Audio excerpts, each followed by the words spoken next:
Hey, this is Andrew Kuhn, and you're listening to the Focus Compounding Podcast, the podcast where Geoff and I talk about actionable stock ideas, timeless investing concepts, and the overall way that we think about investing at Focus Compounding Capital Management. Go to focuscompounding.com and enter in your email to get a free watch list from Geoff every other week. And be sure to check out all of our other work where Geoff writes about stocks at focuscompounding.com. I upload how-to investing videos on YouTube, and we both manage capital for investors at Focus Compounding Capital Management. Thanks for listening, and be sure to subscribe to follow along.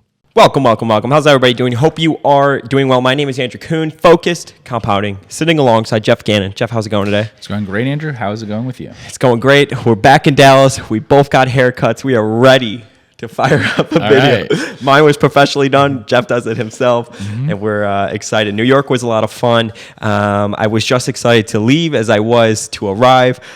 We were there for about a week, but it was a very productive week for the fund launch, January 1st, 2020. So it was a good week. In today's video, we are going to be going over a bunch of stocks that people want us to do our snap judgments on. So we're going to spend a couple minutes on them. People tweeted a bunch of different tickers to us. We're just going to go over them. Majority of these companies are not overlooked, but I thought it would be fun for us to engage a little bit with the listeners to see if we could answer some questions for them or just give our thoughts on it. Again, if you want to be able to do this in the future, follow me at Focus Compound. We are going to be doing these types of videos a lot more. It adds a level of practicalness to the podcast, and we're definitely happy to be doing it. So the first stock that we are going to be going over is ticker FONR, Fonar Corp. This is a company that we actually were just talking about the other day. I was in a coffee shop in New York, and I was looking and reading the 10K and learning a little bit about it. A market cap $133 million, currently trading around 9 times earnings. EV to sales 1.4. And the 10-year median margins for EBIT's been around 18%. So that's right in our wheelhouse that we like to see. 10-year CAGR numbers look pretty good. Revenue 8.2%. We had $32 million of revenue in 2010, and in 2019 we have $87 million. 10-year CAGR in EPS has been about 27%, and it's currently trading EV to free cash flow of 7.5 times. So definitely looks cheap, kind of from looking from a bird's eye view. From what we know about the company, they do something with MRIs and then also servicing doctors' offices. Right. And this is a company that you've looked at before as well, correct? Yes. On the numbers, it looks great. So the prices and stuff are everything that we would want to see, and also that's also true for the 10-year numbers here. So everything about it quantitatively looks exactly like the sort of thing that we would want to buy. It also is in an industry that we're okay with. It's a fairly predictable kind of industry over time, so that's something that we'd consider. I have 3 questions about this company, basically, and they're the reason why we haven't really dug very deeply into it. One, it's an upright MRI company, and I don't know if upright MRI is superior to MRIs that are normally the way that they're done. So like stand-up MRI. Yeah, you're standing up. And I think that may have been the original way in which it was developed, and that a different approach has won out in a big way. That doesn't mean that there won't be some doing that, but I wonder, because I can't evaluate the medical reasons for it, whether there's other economic reasons or something why someone would pick that. If they have very few locations that use it, is it for billing reasons, or are there people who have some interest in wanting to expand that technology? So I have concerns about that. 2, the family. So the founder, I guess, is not, I don't think, running day-to-day things. I think it's like a son or someone else like that. I don't remember all the details. It was pretty vocal about some things in the medical community and stuff, and so there's just some controversy around him in the sense that when I tried to do scuttlebutt on this company, all I got was people talking to me about the founder of the company, basically, and so it became difficult to get unbiased scuttlebutt about the company. Maybe the company's gone in a totally different direction that doesn't have anything to do with that. And I should say also it wasn't any ethical stuff or whatever. It wasn't things that would really concern me about investing in it.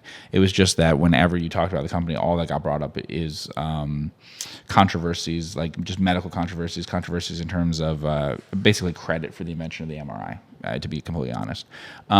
So I think this that makes it very, very hard to get honest scuttlebutt about it. And then the other one is with the managing an office for someone, for a doctor. That's kind of like the ADP of doctors' offices. It seems like again, I haven't really dug too much into it, but that's sort of the impression I got. So sometimes I have concerns with that sort of thing because I have invested in companies that would buy out dentist offices in one case, and in another case, buy out hair salons.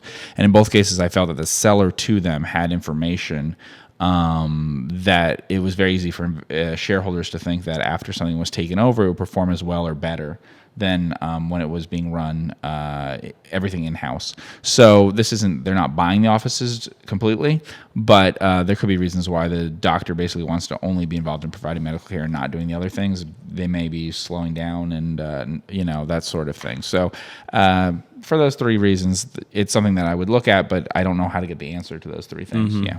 Mm-hmm. But if you're looking for a company from a bird's eye view of something that we'd probably be interested in just from the numbers alone. Fonar, it's everything from price to the 10-year performance of financials, everything about it. Yeah. Next company, everyone knows this business, Visa, $405 billion market cap. It's currently trading about 33 times earnings, EV to sales of 18 times, 10-year median margins for EBIT's around 61%, and then 10-year median margins for free cash flow, 41%. 10-year CAGR for revenue has been about 13%, and free cash flow has grown over the past 10 years about 60% per year. So what's interesting is looking in 2009, they did about $6.9 billion in revenue, and in 2018, they booked about $20.6 billion in revenue.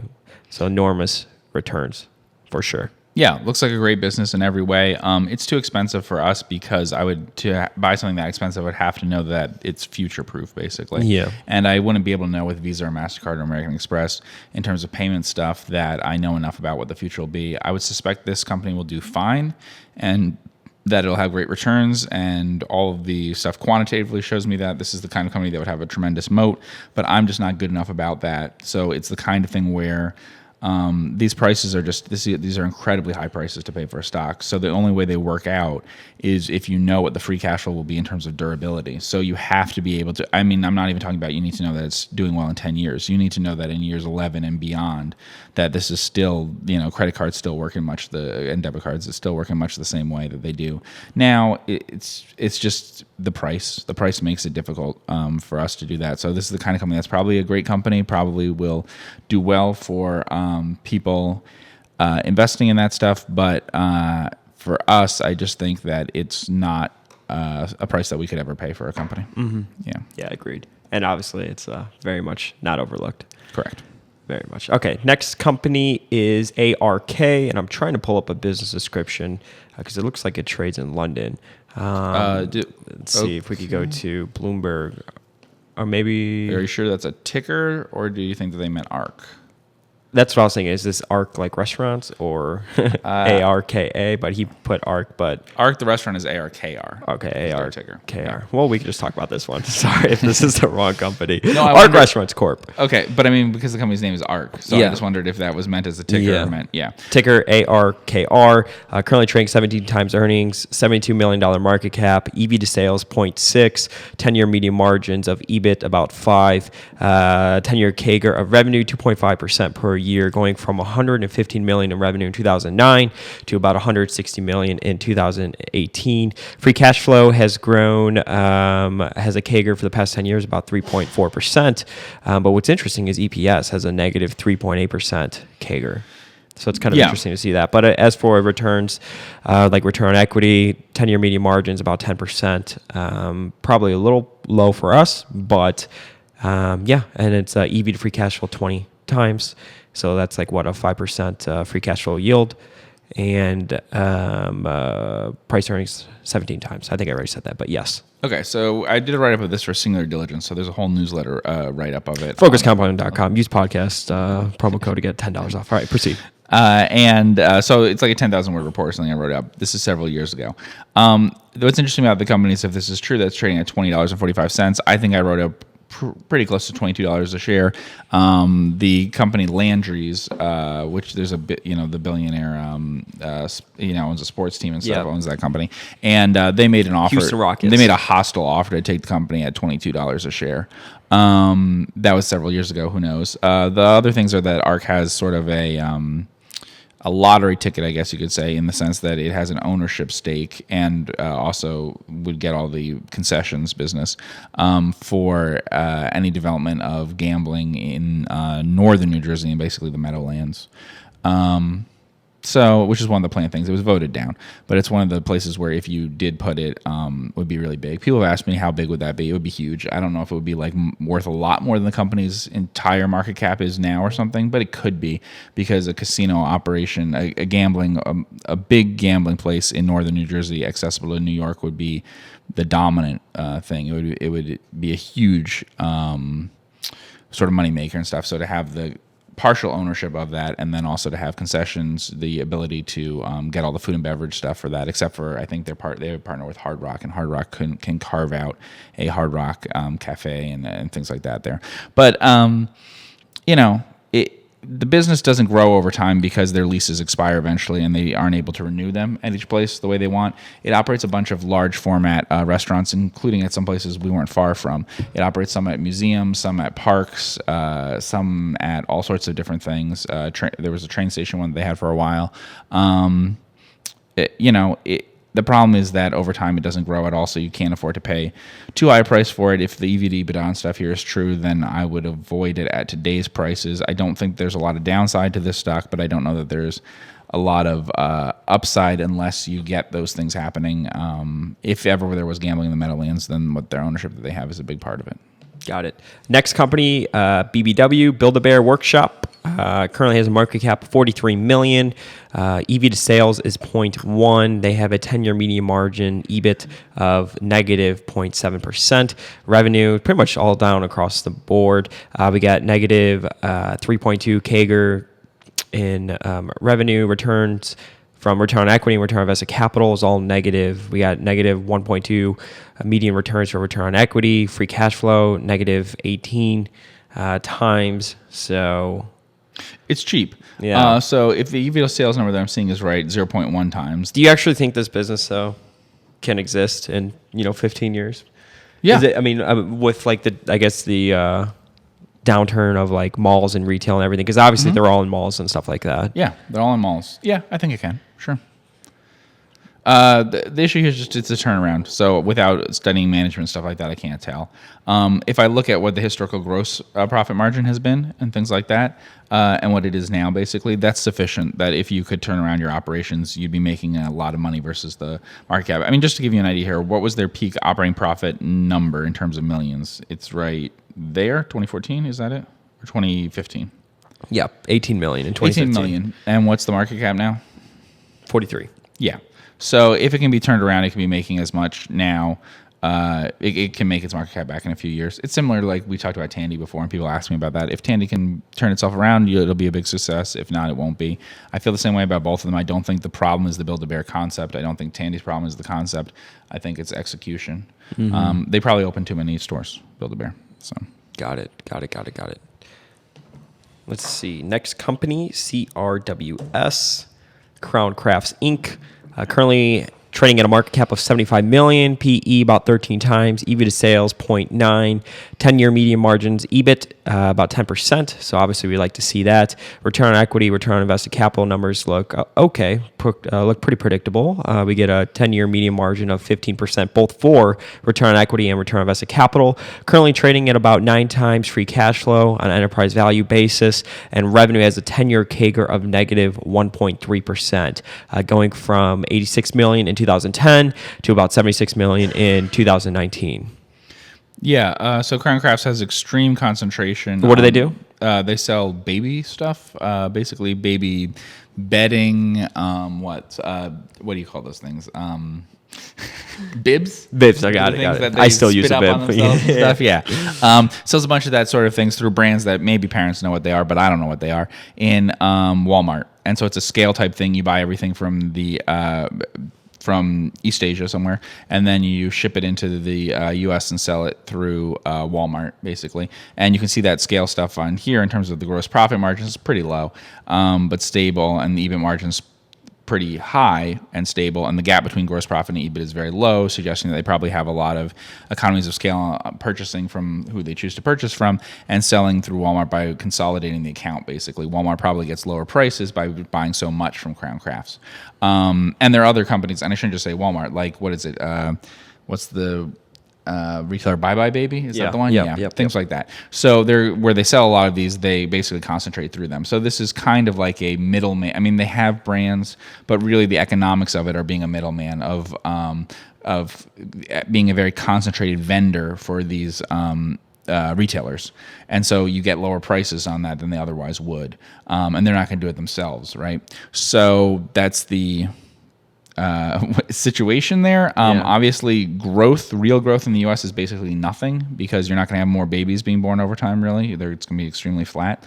And I don't know that there's any pricing power in something where your business model is basically trying to get really low prices to things like Walmart and stuff. It seems very safe to me. And it seems like if you bought it at a low enough price, you'd be fine. If we look at things like EV to free cash flow, we're talking about you'd have like an 11% free cash flow yield, I think, on that. 11% free cash flow yield is sufficient. So we look at the 10-year margin. I wonder if they have a dividend. I think they'd have to have a very big dividend, actually, unless they're buying back their stock from the numbers that we saw, because otherwise they would build up 4.25 forward yield. Yeah. So if it trades at like around 10 times free cash flow or less, you could buy it just on that basis to collect things like the dividend. You're taking some risk, though, and so I'd want to be a little bit careful about that. It's basically a no-growth type coupon. It might be a real coupon, maybe. So if you're willing to buy something for that dividend yield, then that's fine. But it might be safe to think of it in the same way as like a bond or something. I would get interested at prices that are below. So the free cash flow margin here is like 9 to 10% has been the average. So on that basis, I would want to pay between 0.9 and 1 times EV to sales. So I definitely want to look at the stock at all if it trades above 1 times sales. I would look at it at other sorts of prices. It seems kind of cheap for what it is. For today's market, it does seem cheap to me. But I just would look at it as buying it like a bond. That's really all that it is. Yeah. Next stock, HIBB, Hibbett Sports. Market cap $465 million. Currently trading 17 times earnings. Price, let's see, EV to sales is 0.3. 10-year median margins 11.5 for EBIT.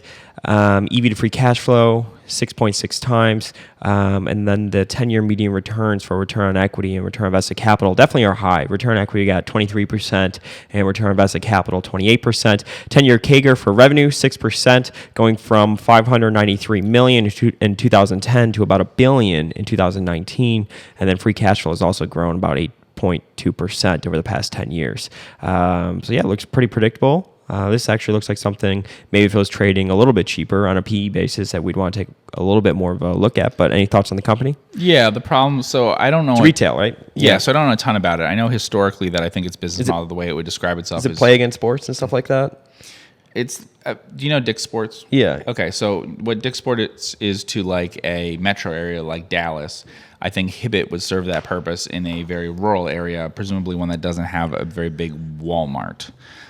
So here you get some companies like Academy and Dick's and things that you would never put in places that are so small that the biggest retailer, that almost the only retailer is Walmart. So I think Hibbett's idea is to be in small towns and things like that. The only places that I recognize it from are in places that are outside of metro areas. If that's true, then maybe it's somewhat insulated from other kinds of issues that would hit the sporting goods companies for retail stuff. It's a retailer. It's not something that we would ever buy. You can see there the return on capital's declined quite a bit. It's been a very bad time for the last few years for this kind of industry. It's cheap, and I can see why people would be attracted to it, but it's retail and I don't understand it very well. If you know stuff about retail, this is one that I would focus in on. We almost never invest in any retail things, and this would definitely be one I would pass on. Yep, got it. Next most overlooked stock in the world, ticker FB, Facebook. Okay. Come on, laugh a little bit. Market cap $460 billion. Currently trading 31 times earnings. EV to sales 8.2. 10-year median margins for EBIT 45%. It's currently trading at a 35 times EV to free cash flow. Revenue has gone from 1.9 billion in 2010 to 55 billion in 2018. Incredible growth. Yeah. Incredible growth. So Facebook, any thoughts on the company? You would know more about Facebook than I would. So first of all, I would associate Facebook with Facebook, but Facebook is also what else? Instagram, WhatsApp. Okay. Yeah, stuff like that. So things that people use that are younger people, whereas they don't really use Facebook as far as I can tell.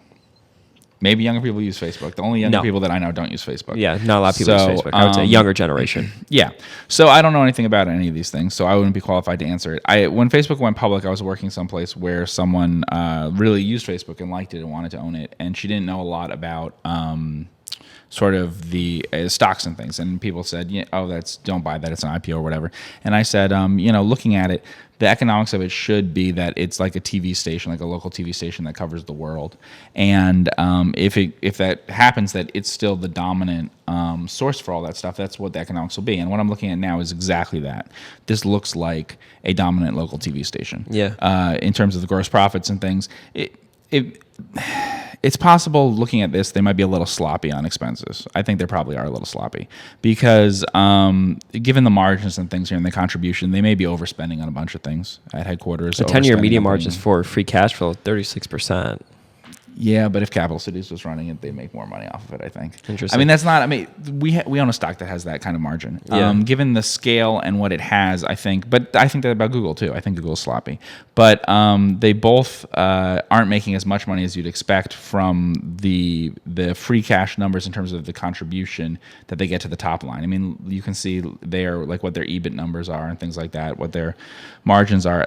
I don't know what they spend on, but I think they probably have projects and stuff that just don't produce value. That would make the most sense to me. To me, looking at this, I wouldn't be surprised if you could have 10%, if your free cash flow margin could be 10% of sales higher. I really think that your free cash flow margin could be closer to 40 to 50% than to be 35% or whatever it is now. Interesting. This is not a stock that we'd ever buy. It's not overlooked, obviously. In terms of price, that's the rough thing. If you're talking about 8 times sales, you can't really afford to pay more than that for something. So it may do as well as anything else. It doesn't look cheap. Mm-hmm. Yeah, no. And what's interesting is that Facebook, they bought Instagram, I think, for about $1 billion. Uh-huh. And Instagram itself is probably worth, I don't know, it's probably been 100 bagger for them. I mean, for real. I mean, that's like one of the most popular Same with Google. social media. Google doesn't break it out, but Google will be having lots of problems in the future if they didn't own YouTube. Yeah. So they both succeeded with that. Yeah. Next ticker, MO, Altria Group. It is currently trading at a PE of 50 times. It's got an $89 billion market cap. Let's see, EV to sales 5.8. 10-year median margins on EBIT 43%. 10-year median margins for free cash flow 22.8%. It's got a 10-year CAGR on revenue of 2.1%, going from $16.8 billion in 2009 to about $19.6 billion in 2018. Return on equity 107% is the 10-year median returns, and the return on invested capital 32.3% over the past 10 years. Return on equity, obviously, that's pretty big. Assuming that's all correct. Free cash flow 10-year CAGR, 5.8%. Obviously, they're in the tobacco manufacturing business. So what are your thoughts on that? Yeah, and if you want to see what I was saying about Facebook maybe being sloppy, Altria gets about the same operating margins with 25% lower gross profit margins than Facebook. So Facebook manages to use 20% of sales somewhere else in the company that we don't know what that is. Yeah. The company's too expensive for us, just in terms of the risks of it. So it uses debt, and in terms of the risks, there are risks that it won't be around forever. I just think that would we be interested if it was trading at half the price that it is today? Maybe. Half the market enterprise value that's trading at today, which would be less than half the market cap. Obviously we don't buy stocks that aren't overlooked, and this isn't an overlooked stock, but I just mean in terms of the free cash flow and stuff like that, your free cash flow yield that you're getting here is a mid-single digit one, whereas I think you need more closer to like a 10% one for this kind of business. So yeah, I would probably pay lower EV to sales on Altria than I would on Facebook, which is fine because it's trading at lower EV to sales. But yeah, I wouldn't buy this stock unless it was like 50% cheaper. But again, I think it's fine. I don't think you could lose money long term in either Altria or Facebook. Got it. Next ticker, UHAL, Amerco Inc., U-Haul. Market cap $7.2 billion, currently trading about 20 times earnings. EV to sales 2.6, 10-year median margins of EBIT 18%, and we get a 10-year CAGR of about 7% with a 98% 10-year CAGR on EPS, which we could look at that. EV to free cash flow, assuming this is right, is negative 11 times. Thoughts on the company? Have you ever looked at it? Yes, you brought it up to me the first time of anyone bringing it up to me, actually, because I think they had a thing where their CEO said that they would respond to contacting them or whatever. Yeah. Their CEO said that if any, I don't know if he meant shareholders or just people that operationally had questions from him, he wanted them to be able to get in contact with him. So he has a cell phone, a public cell phone number that's out, kind of like my cell phone number, which I'm going to have to change eventually. But I texted it one time asking if he could sent over like 10 years of annual reports, and he didn't respond, but he read it. He had his read things on, and then lo and behold, a couple weeks later, in my mailbox were about, I think, 7 years of U-Haul annual reports. So I thought that was kind of interesting. Yeah, it's a family business they were one of the first ones to pretty much one way, moving and be able to drop off the trailer or the truck at different U-Hauls and stuff. Yeah, and it's quite a brand name, and in a lot of different places. We rented one recently. Yeah, well, I've been there twice recently because you moved for office stuff, and I moved to my apartment too. That's right. So we moved an office and an apartment. Yep. It's incredibly cyclical. That's the difficult thing about a business like this. So it's incredibly cyclical, and then you also have the requirements that you have in terms of the assets and stuff like that. If memory serves right, if you read any reports on this company, it's always about, I think, them converting to a REIT or something along those lines, the real estate to a REIT. All right. But I don't think that's happened, obviously, and I've been hearing about that for 5 years, 6 years. Yeah, so we have 20-year numbers down in front of us, or a 20-year graph, I should say. And that graph shows me that they made no money in the 2000 recession, and they made no money in the 2008 recession. Now, it's nice that they're making lots of money now, but what concerns me when that happens is that people are always going to be using the normal numbers of the good years or whatever, so what they've made these last 10 years, or as if that's going to be what the return on capital is going to be long term. So the return on capital here we're seeing is like 10% or something. Return on equity maybe 20%, but that's actually a 10-year median number, which doesn't include either of the recessions in the 10 years prior, which means that the 10-year numbers from before that were much, much worse, which is okay. But if you're paying a price to book of about 2 for something that only earned a 20% return on equity the last 10 years, then you have to remember that actually over the last 20 years, the number's much worse. And because of the way compounding works, you'd be significantly dragged down by those years of almost no returns. So I would say, because of the economic cyclicality, I think it's very easy to think that you should buy this now, when in reality, you need to be aware of what it would be over a very long time, like 20 years or something, the cycle of what it earns. It looks like it earns good enough returns, strong returns in normal economic times, but there will be a recession every 10 years or less. And so that would be my concern. I think the price is probably a bit high for something unless you're just really sure that you're not going to have a recession. But like you said, there might be other things, other ways of unlocking value and everything. This is another one that seems very, very safe to me. I mean, it just seems that this is going to be something that, Facebook is likely to be leading in its field. Altria is likely to be leading in its field in 10 years or whatever. So is U-Haul. But I just don't know that the price is cheap enough that you're going to get better returns betting on a leader in any of those industries than you are betting on any of the other companies in it. I feel the price on all of them is a bit high compared to what they're going to accomplish over the next 10 years. I don't think you'll lose money on them, but I think it's a bit pricey, yeah. Okay, next ticker, CTHR. We will pull that up right now, CTHR. Charles and Colvard. Let's see, $41 million market cap, current PE about 18 times, EV to sales 0.9. They have a 10-year median margin of negative 3.7%. We can see what's done recently, though.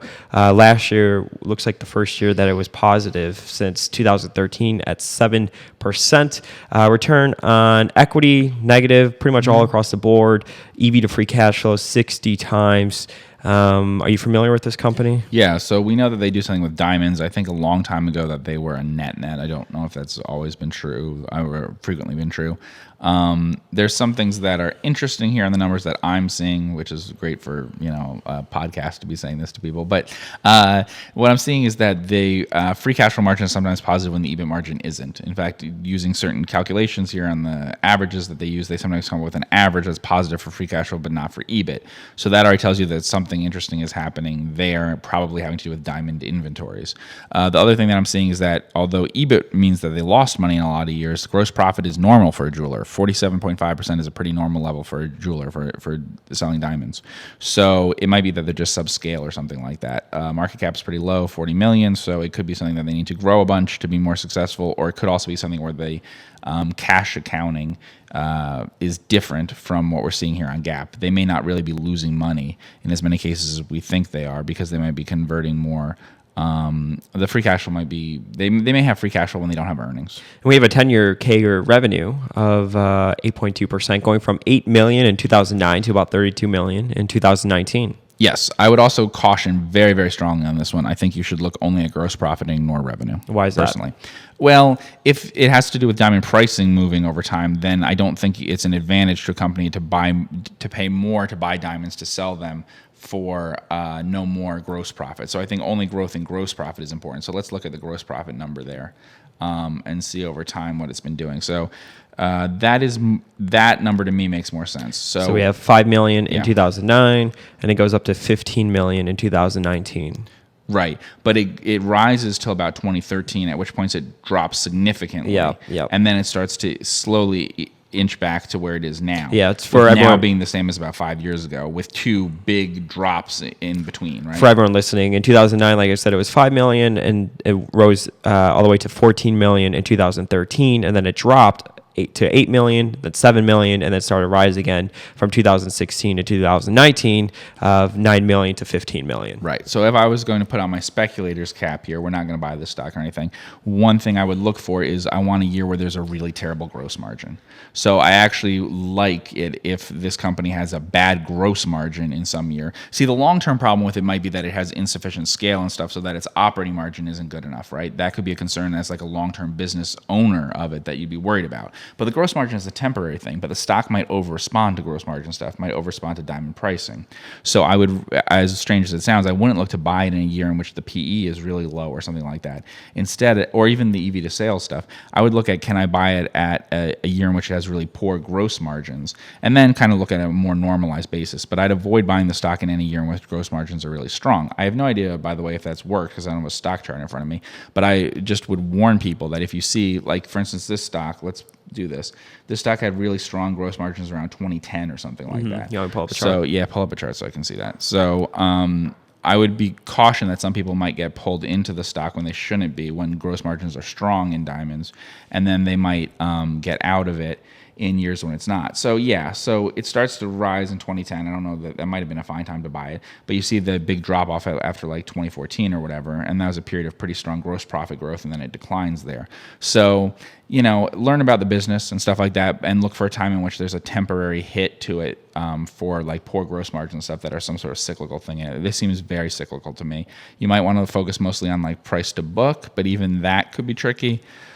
But probably price to book, and look cyclically for a year in which gross margins aren't that great. That's what I would say. That would be a good time to start. Got it. Next ticker, OMC, Omnicom Group. There is a write-up on the stock that Geoff wrote for Singular Diligence on the Focus Compounding website. Use the podcast promo code to get $10 off of the subscription price. Market cap $17.2 billion. It's currently trading 13 times earnings. EV to sales is 1.3, and then we have a 10-year median margins on EBIT of 12.7%. 10-year CAGR on revenue 1.4%, going from 11.7 billion in 2009 to about 15.2 billion in 2018. Free cash flow has grown over the past 10 years as from a CAGR of 2.6, and it's currently trading EV to free cash flow of 12.7 times. So Omnicom is a company we've talked about before. I've said many times before that I would love to buy it at like 65. And I should say their median returns are incredible. Return on equity, 10-year median returns, 27.5%. It's been very, very strong. Yeah, and that's including goodwill and stuff. I mean, based on tangible stuff, their returns would be excellent. I mean, they'd be almost infinite. But if you just look at, like, say, return on equity or something like that, right? What's the worst year that we're seeing? And this includes intangibles on this in the last 10 years. It looks like 2009 was 18.8. Okay. Yep. So it's not destroying value ever, and it's generally paying out some dividends and buying back stock. The problem is that growth has just dried up completely for these big ad agency holding groups, and I call them that they're ad agencies. In reality, they say they're marketing, communications, whatever, corporate communications things. They do a lot of other things, but they provide a bunch of different services to very big, a lot of, in terms of how much they make, a lot of it is from very big clients like S&P 500 type clients. Who have multiple relationships with them for all sorts of things, from doing PR and stuff to different brands in their group, which includes, buying the ads and stuff, but also includes the creative work and all those sorts of things. So it's basically like giant ad agencies. Omnicom actually owns a few different ad agencies because it's bought them up over time. And also some companies own multiple ad agencies to avoid conflicts of interest, so they can take 2 or more clients in the same industry that directly compete. High customer retention rates? Very high customer retention rates. I love the business. Very high quality. It's not as good as it was when I wrote it up, though. Why is that? I don't think it's as good as when we talked about it a little while ago. I think some things have changed in advertising that have made it harder for these companies to have as much power in the relationship. The same thing in like when people ask about big food brands and stuff like, Heinz or something like that. I just think that they're not in as good a position versus the big supermarkets and versus like Costco and Walmart and stuff is what I really mean. And I think here, in terms of bargaining power and stuff, some things have declined. I think there's some greater transparency in pricing of some things and stuff like that for online stuff. I mean, it gets complicated, but basically, I know that you haven't seen the show, but Mad Men, at one point in Mad Men, which is covering the 60s periods or the 1960s for ad agencies, someone's showing somebody around and says basically, that the creative aspect of it, which is most of what's covered in that show, is just a loss leader to get people in the door so that we can get them to buy ad space, and that we really make all our money on the commission. On that, and the media buying stuff. And Omnicom has a huge media buying operation. And while things are a little different in how they charge for everything, there's some truth to that. And I think that increased transparency on certain things is problematic for them, and that's sort of, some things have gone more towards like a more like an exchange kind of thing, almost more the whole things that we talk about, Facebook, Google, stuff like that. Some digital things have made a greater focus on certain quantitative things and stuff that I think has made it a little bit more difficult for these companies to increase their revenue over time. I'm skeptical of their ability to do that as high as I thought it was in the past. So given that, I don't know that they can really increase their revenue much more than just like inflation over time. And that's tough. We're not at a low point in the ad cycle. It's not that cheap. But if it was like 20% cheaper, I would say it's a great one for everybody to buy right now. If we enter a recession at some point, it might be attractive then. I think that you want to buy it at around one-time sales. I still think it would be great at one-time sales. Yeah, that's what you have always said about the company. Yeah. Even and when to we be talked honest, about on the podcast in the past. Although I'm not talking about like I'm excited by it compared to other options in equities. If I was managing billions of dollars, I'd own it. Definitely. So, Got it. Okay, last stock we will talk about today, United Breweries Co., ticker CCU, $3.4 billion market cap, currently trading about 8 times earnings. EV to sales 1.4. 10-year median margins for EBIT 14.8%. EV to free cash flow 8.5. So that's like what, 11% free cash flow yield. 10-year CAGR on revenue 8.5%, going from 1.5 billion in revenue in 2009 to 2.5 billion in 2018. 10-year median returns for return on equity looks pretty strong, 15.2%, and then return on invested capital 13.3%. It says it's in the food, beverage, and tobacco manufacturing industry. Okay, so I've actually never heard of this company. Okay, get a business description. I have some things are sticking out to me right away. So it's got a beta of 0.27. Let's see, what's the dividend on it? Currently for dividend, 3.2%. What country is this in? Yeah, let's see. Yeah, Chile, Argentina, Uruguay, Paraguay, Colombia. So it's South America. Yeah. Just South America in general. That's generally just South America. Produces and sells alcoholic and non-alcoholic beer. Yeah. As well as distributes, let's see, soft drinks, juices, sports and energy drinks, iced tea. And they're headquartered in Chile. If we look at the numbers, there's some things that stood out to me right away. So gross margins look like what you'd expect for a brewer, right? Okay, you see the gross margins you've got in front of you, so you can see the gross margins would have what you'd expect, 53.6%. And a high degree of stability, right? Yeah. But then what I'm noticing is that you have this operating margin thing where the operating margin has been trending downward through a large part of that period, whereas I don't see a lot of that drop off in the gross margin. So if you look, you're seeing the gap between that, everything that's being spent on SG&A and all that sort of stuff, to be pretty wide in some years, which, like, for instance, here we have a year where they have... let's see what's happening here. They have about a 52% gross margin, right? And then a 13% operating margin, which isn't that different. That's what, that's the same. So they basically, the gap is the same as their gross margin was in 2009 versus an operating margin of like 17%. So we have slightly lower operating margin over time, which is okay, but I'm not seeing any, I'm not seeing any economies of scale here. So that's a bit concerning. I don't know if this is a currency reporting issue because we're looking at this and it's saying reporting currency is the USD. I don't know what that's all about. You've had a really big increase in revenue over time, although you have in the last 5 years. But you had a really big increase in revenue in the first 5 years where I don't see any increase in it's been declining in since economies then. of scale there. Yeah.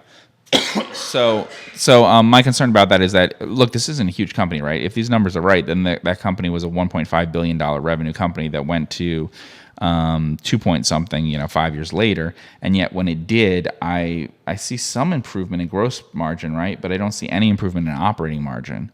So I don't know what that's all about. If that's true, then I'd be cautious because if you're not getting increasing economies of scale, then you need to get a good enough price right now. From what we're seeing, though, the price is fine. So the price is fine, and the industry is obviously an industry that you'd want to be in, and it seems fairly cheap compared to anything that I know of in those industries. So I don't know enough. What you need to know is like retail volume. So what's important with these sorts of things is you need to go and get the actual sell-through, the actual sales that are happening at the retailers. That's very important. The stock will respond too much to like how many volumes are being shipped of things, but you want to know at actual liquor stores and stuff how much is being sold. Is it a couple % higher this year than last year for their major brands and things like that? And there should be ways to find that out, either in the company's own reporting or that there's ways to find that out, that there's information about in those countries. So overall, it looks very reasonably priced. It has wonderful economics and stuff. So I don't see a problem. I don't see real big declining things here. I'm just seeing that growth hasn't really increased their profitability levels. So it's fine that they're growing, but I would treat it as like a mature growth company, almost like a Coca-Cola or something like that, not looking at it as something that could grow a lot faster. But the price is very attractive if these numbers I'm seeing are right. So yeah, it's definitely one that you'd want to learn a little bit more about. Yeah, everything about it so far looks good. Other than the fact that it's not overlooked, it's something we look at. Yeah, got it. Cool. Well, I want to thank everybody so much for if you asked or sent in a stock for us to look over. We are going to be doing this a lot, so if you want to keep an eye out for a time when I tweet that we are going to be doing this segment, definitely follow me at Focus Compound. If you're watching me on YouTube, hit that subscribe button, thumbs this video up. That helps spread the word. And then, of course, a video or a podcast review goes a long way for us on the podcast app on your iOS device. I want to thank everybody so much for tuning in with Mr. Geoff and myself. We will see you in the next podcast. Take care. Hey, this is Andrew Kuhn, and that was the Focus Compounding Podcast, the podcast where Geoff and I talk about actionable stock ideas, investing concepts, and the overall way that we think about investing at Focus Compounding Capital Management. Go to focuscompounding.com and enter in your email to get a free watch list from Geoff every other week. And be sure to check out all of our other work where Geoff writes about stocks at focuscompounding.com. I upload how-to investing videos on YouTube, and we both manage capital for investors at Focus Compounding Capital Management. Thanks for listening, and be sure to subscribe to follow along.